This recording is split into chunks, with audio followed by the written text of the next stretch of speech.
syair lirik Rhoma Irama, yang kaya makin kaya, yang miskin menjadi miskin. Setelah Fajar menyingsing, tetua adat dan masyarakat kampung mencari melacak di manakah si tuan tanah.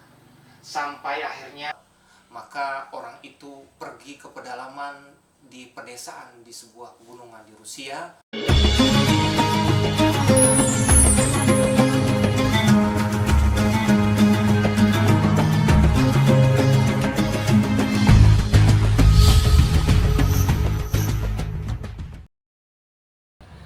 Assalamualaikum warahmatullahi wabarakatuh.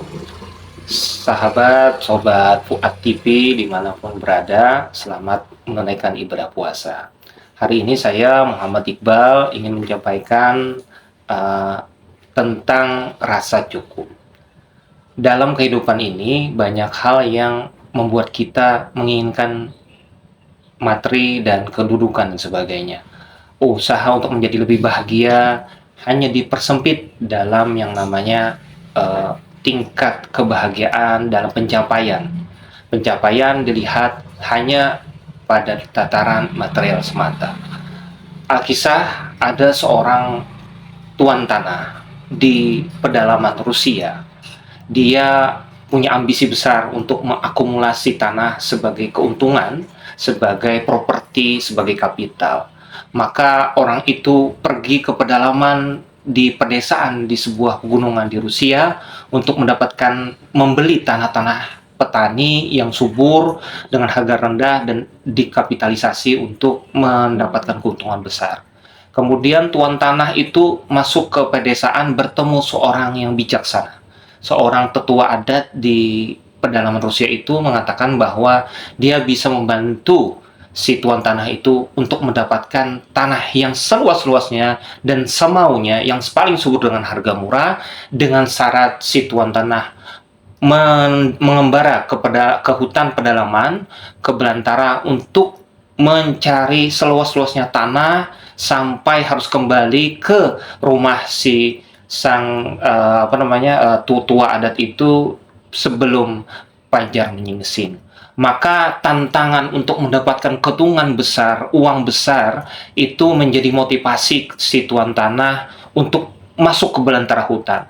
Semakin ke dalam hutan, semakin dia melihat potensi kapital yang dia dapatkan dari properti, dari tanah-tanah yang dia ingin beli. Semakin ke dalam, semakin malam, larut malam, dan sampai ke titik di mana cuaca semakin dingin di dini hari dan membuat badannya semakin beku. Maka akhirnya fisiknya si tuan tanah tidak dapat lagi mendaki dan mencari tanah yang lebih subur, dan akhirnya pada titik dia kemudian kedinginan dan muntah darah. Sampai akhirnya tamsil ini menceritakan bahwa si tuan tanah meninggal dunia di tanah paling subur di pedalaman belantara di pegunungan Rusia itu. Setelah Fajar menyingsing, tetua adat dan masyarakat kampung mencari melacak di manakah si tuan tanah. Sampai akhirnya mereka menemukan di pedalaman hutan itu si tuan tanah sudah membeku, mati, tergolek, lemas, muntah darah di sebuah tanah subur. Dan akhirnya mereka menggali tanah itu dan kemudian menguburkan si tuan tanah di tanah yang paling subur, menjadi tempat cita-cita si tuan tanah. Dari tamsil yang saya kutip dari cerita novel klasik karya Leo Tolstoy, seorang sastrawan besar, seorang mistikus Kristen, seorang anarki dan peduli kepada ekonomi rakyat, kita menemukan hal penting, yaitu moral ekonomi.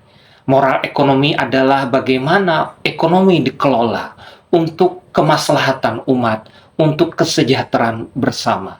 Kemiskinan dan kekayaan sudah menjadi sunatullah, tapi kemiskinan dan kekayaan adalah upaya wujud tantangan Tuhan kepada manusia untuk mencari keadilan, kesejahteraan bersama, dan rasa toleransi.